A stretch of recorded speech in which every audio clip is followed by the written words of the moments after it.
Welcome back to Tuesdays with Tim, the podcast that touches on all things related to brain injuries among children and those impacted by my son Luke. My guest today is Michele Kelley. Michele, you and I spoke in June about your daughter. Can you share that conversation that we had? Yes, I reached out via email trying to get some help from my daughter, and when you reached out to me in text message, we ended up talking. We talked for about an hour, I believe it was, and I told you the situation that occurred with Emery, and what happened with her was I was trying to clean out the kids' snow suits, and I had them all on the floor, and I was going to take my kids out for lunch. It was actually my birthday. So it was June 17th of 2020, and I thought to myself, well, I'll just kick these snowsuits out of the way so she doesn't slide on them. And when I did, her little foot caught one of the snowsuits, and it picked her up and flew her backwards, and she hit her head. How old was she? So, 2. Mm-hmm. And then following, when you realized what had happened, then what? So she immediately gave a split-second cry, very loud, high-pitched cry, and then went completely unconscious. I picked her up, and she was completely dead weight. That was hard. I rushed her to the kitchen, tried to get her to wake her up. She wasn't waking up. My mother was there. My 9-year-old daughter was there witnessing it all, and then I had a newborn.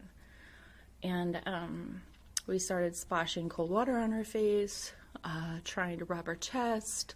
She still wasn't coming through. I asked my oldest daughter to run next door to get our neighbor, because he's a cop. My mom was getting ready to call the paramedics, and Emery started to come back, and it seemed like a lifetime that her body was limp. When she finally woke up, I immediately called her pediatrician, and her normal pediatrician wasn't on call, so we had a new pediatrician. Because COVID had just hit 3 months prior to that, the pediatrician that was on call asked a couple questions about what happened, how she was doing now, and I was telling her that when she was walking, her right foot was dropping, and she had rapid eye movement. But she explained to me that because of COVID and they didn't know what it was going to do to kids in the hospital, my best bet was to keep her at home and just watch her and make sure that she could sleep and wasn't throwing up, and that if it didn't get worse, then we could stay at home. And as the time went on, a couple months later, her right foot was still dropping, and I went to her pediatrician and I talked to her pediatrician about it. And her normal pediatrician's eyes lit up. And she looked at me and I said, "You don't know about this, do you?" And she said no. The pediatrician that originally took the call didn't document the rapid eye movement and didn't document her right foot up. And so we were sent to a neurologist from there. How long after the accident did you see the neurologist? Probably 6 months, if not a little bit more. And from the time of the accident to seeing the neurologist, what had you seen with your daughter? She lost the ability to walk straight. She would curve to the right as she would walk. She stopped running. She stopped jumping. Loss of eye contact. Hi, Tim. I'm here too. You didn't introduce me. I did not introduce you, Emily, but I am now. Hi, I'm Emily Parks. I'm the director of PR with Team Luke, and I had the blessing and joy of meeting Michele just last night. Have really enjoyed hearing her story and getting to know her. And, I was really amazed to find out from you, Michele, that, you've only been in connection with Team Luke for a matter of months, really. Yes. What is that connection and relationship with Team Luke done for you and your family, not only with helping with Emery's injury, but also, your relationships, you personally as a mom, and going from there. So tell us about that. Team Luke has been absolutely amazing to not only my daughter, but my entire family. Even my husband, who's never talked to you or seen you, is in complete awe of Team Luke. So first, when I was able to connect with Team Luke, Tim reached out to me. We were talking. I was on a lunch date with my husband, which we rarely get, and we actually went out to lunch to talk about Emory and what our next goal was. So as we were talking, Tim reached out via phone call, and I lost it, to be very honest with you. It's not very often that you get help from anybody, and to have somebody actually call and try to connect with you and take the time to share their story, but also hear your story, it brought so much joy to me on that day, and I cried so hard when I got back to that table with my husband. And I said, Michael, I think we're going to get help for her brain injury. And the problem with that is like you go to these doctors and you tell them these things and they tell you, oh, you could do this, you could do that, but they're not really listening to what you need help with. They're just telling you. And so with Team Luke and talking to Tim, he was like, I'm going to get you the help you need, that you want, and that you would like to pursue for your daughter. So it wasn't, you need to do this. It was, what would you like to do? And then as the time went on, the ladies with Team Luke reached out, got it set up. We're getting assistance to get Emory into a functional neurologist. And then Tim reached back out and he said, you got to come to this conference. And I felt guilty. I felt guilty because not only were we getting help for Emory, but I felt guilty coming here. I felt guilty not only leaving my family. I haven't been away from my children ever. But I felt guilty getting the help and getting here. There's a lot of guilt associated with receiving help, at least personally for me. So as the time went on and the ladies reached out, and you have a phenomenal team, all of them. Coming here on the first day, I was a little shy. Yeah. Didn't say hi to Tim. I may have said hi in passing, but it wasn't an in-depth conversation. I heard you were kind of mad about that, Tim. You know what? I was offended. No, actually, you know, when I've seen so many families and I see so many people and I see a name tag and I have to connect, okay, how do I know? And did I talk to this person? It wasn't, of course, until last night when we talked. And you know, I guess my first question is, how did you come across Team Luke? So I was taking Emory to a cranial sacral therapy, and for the first time, she connected with a little girl. And she went up to the little girl and gave her a hug, and she had just left her therapy session. And the mom said, that's so sweet to see the connection of kids. And I was like, yes, I agree. And Emory just like gave her head like a soft little hug.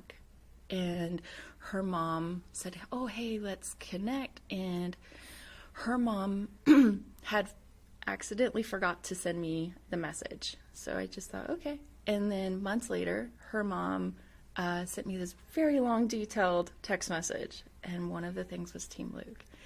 And as I was going through it, I just felt really compelled. And then I went online and I read the story, and I just felt, out of all of those things that she gave me, you're really the top one that stood out with the story and how you're helping people and the conference. And that's how I came across Team Luke. You know, one thing for me in seeing, this is my first time at the conference and being in my role with Team Luke. And, you know, one thing that has really stood out for me, and you said it just a minute ago when you talked about, you know, the doctors, they are giving you a prescribed list of here are the things that you do, almost like a checklist. Yep. And, you know, not that they're not listening, or maybe they aren't listening, but not necessarily a tailored to you approach for your child's care. Tim spoke recently about the uncertainty, you know, that comes along with brain injury, you know, and then also the hope that comes with it. And all of these things mingled together.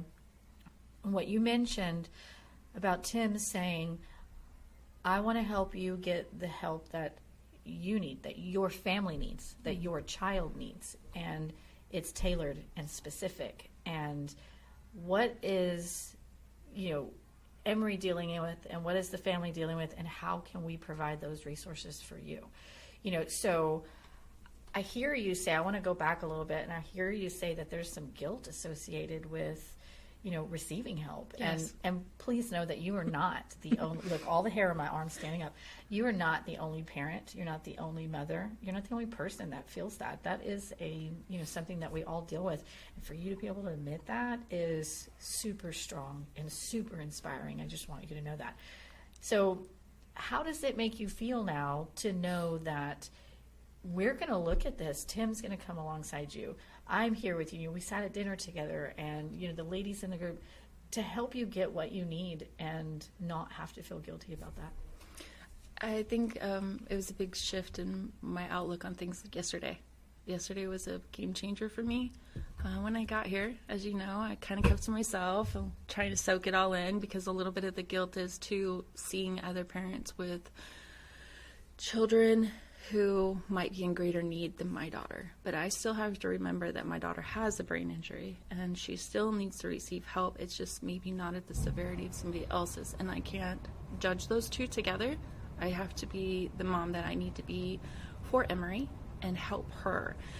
And yesterday, saying hi to you in passing and hearing you speak about your son being here and feeling his presence, and knowing that my daughter needs me to be here, and that I need to help her, and that I'm lucky enough to help her still, that it changed everything. And when we were, I'm so grateful that this conference was 2 days, because we got to take the time to get to know each other, and that's where everything shifted.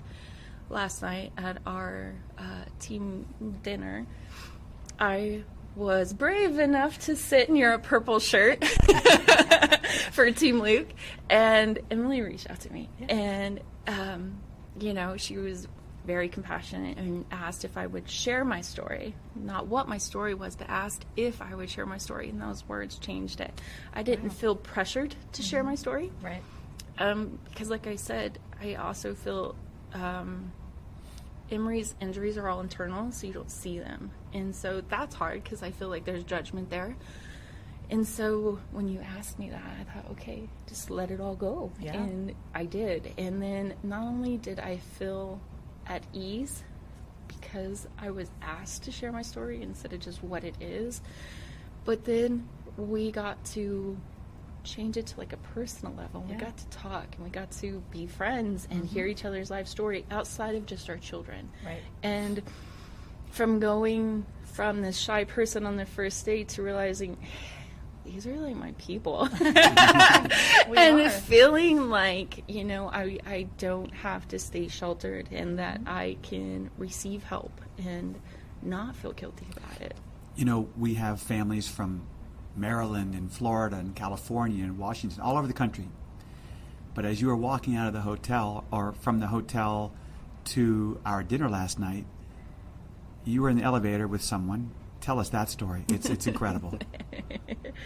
So as I was walking down the hallway, I'm not gonna lie, there was a couple at the elevator, and I thought, oh, if I slow down, I don't have to be in that elevator. It's so funny how I'm not antisocial. It's just we're all here for the same reason, and I, just sometimes people like their personal space, and so. But I thought, no, I'm gonna go. I don't want to be late. And so when we got in the elevator, the couple that was in the elevator, we started talking, and we both live in Arizona, and we're both going to the same doctor thanks to Team Luke. Yeah. Incredible. So I go on October 14th, and she goes the week of Halloween for an intensive. Is that the couple that we were sitting with last Yes. night? They were wonderful. They're And wonderful. all of us ended up, Tim, after you left, we all ended up just sitting and talking and chatting, and it was really great to see that connection between y'all. And then, where we were sitting, the table we were at was all the way in the corner. It was really far away. It didn't even have any bags or anything. Like, we had kind of just taken up over there, and, was just so happy to welcome y'all over there. So, and that to me, one of the questions that I wanted to ask you is, because the short stint that you've had with Team Luke so far, what sort of resources have you received? Obviously we do financial assistance. We have help with navigating insurance and counseling and support. And what sorts of things have you tangible as well as the emotional and holistic side? So much. So not only are we benefiting from the monthly emails and the support groups and the social media post, but the financial part of being able to take our daughter to a doctor that is out of our means, but to also bring me to the conference here to learn and see and hear about all these amazing therapists and be able to ask these little questions that you don't normally get to ask in the doctor's office because they're so fast-paced. But on top of that, the connection. I get to meet Tim and say hi and be here on this amazing podcast. Got to meet you, connect with you, and realize, a lot of things are the same. Yes, and we did have a lot of connections. We did, yes. We've heard the word now connection a number of times. The name of our conference is called Making Connections.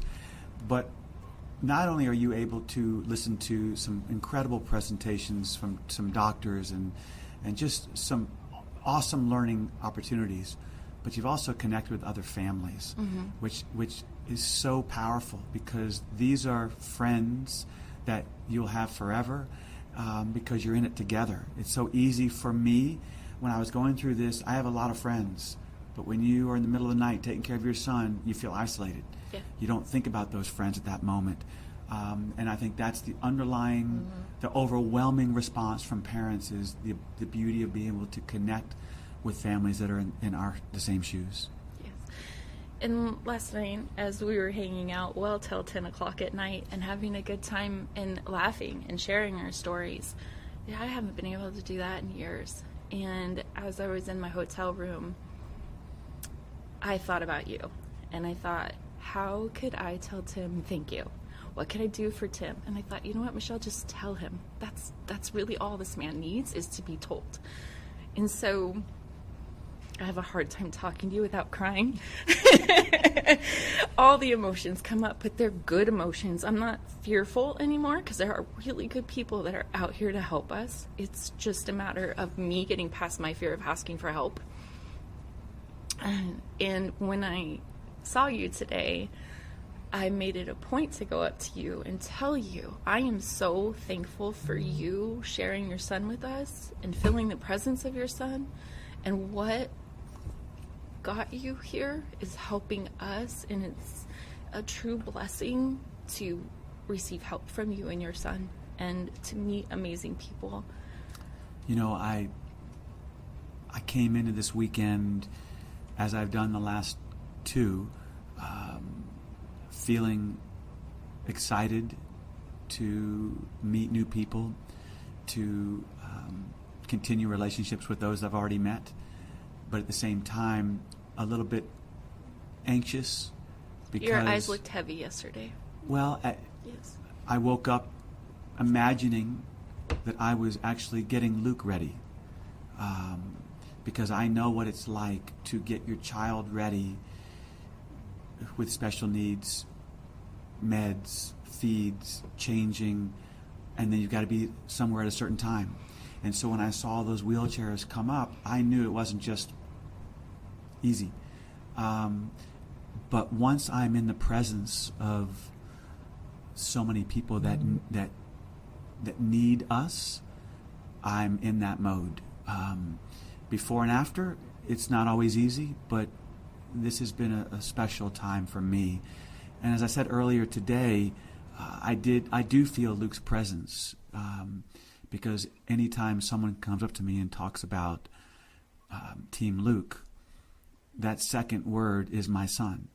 And I know that we would not have a conference of 120 people if it weren't for my son's injury. And so I'll never lose sight of that. That's really amazing. And I have to say that the title of this podcast, Tuesdays with Tim, but, we're calling it the brain injury journey, and, sharing stories of resilience and resources and education. Like, we are, and I am especially thrilled and blessed and thankful to be part of this journey with you, Michele, with your family, and with the couple that we met that was sitting next to you yesterday, and their children, and all of the people that are here, that are not here, that are following us on social media, and the connections that we're making. And I would say that our next steps here is you continue your journey. We're going to continue it right next to you, and then we always get the question, how can I help? Yeah. Tim, what can people do?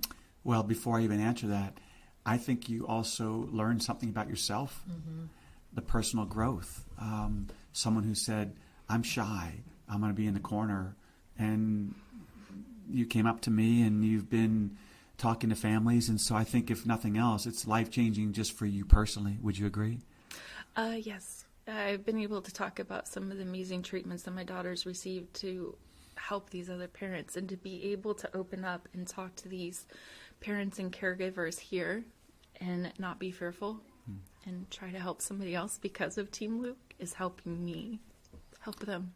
Well, and how you can help us and everyone else listening, by going on social media and talking about Team Luke Hope for Minds, talking about your experience here, the people that you've met, the resources that you now have, listening to some presentations, because this is what this podcast is for, is you're able to help other families just like yourself.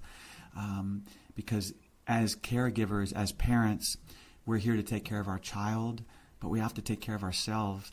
And you've done that. I think you're going to go home a different mom, aren't you? 100%. I can see it just from last night to today. I can see the difference. Well, Michele Kelley, I thank you so much, and I admire your strength and your courage. You're the best for Emory and the rest of your family, and we will definitely keep in touch. Thank you, and thank you to Team Luke. Absolutely. Thank you, Michele. And, next time you're in a room full of tables with people eating dinner, watch out for that corner table, because they're the ones that are going to bring you out of your shell. You go hide in the corner, and we don't let you. Yes. So it's a blessing to meet you and know you, and I'm super, super excited to be part of this with you. Thank you, and thank you, Tim. This is Tuesdays with Tim.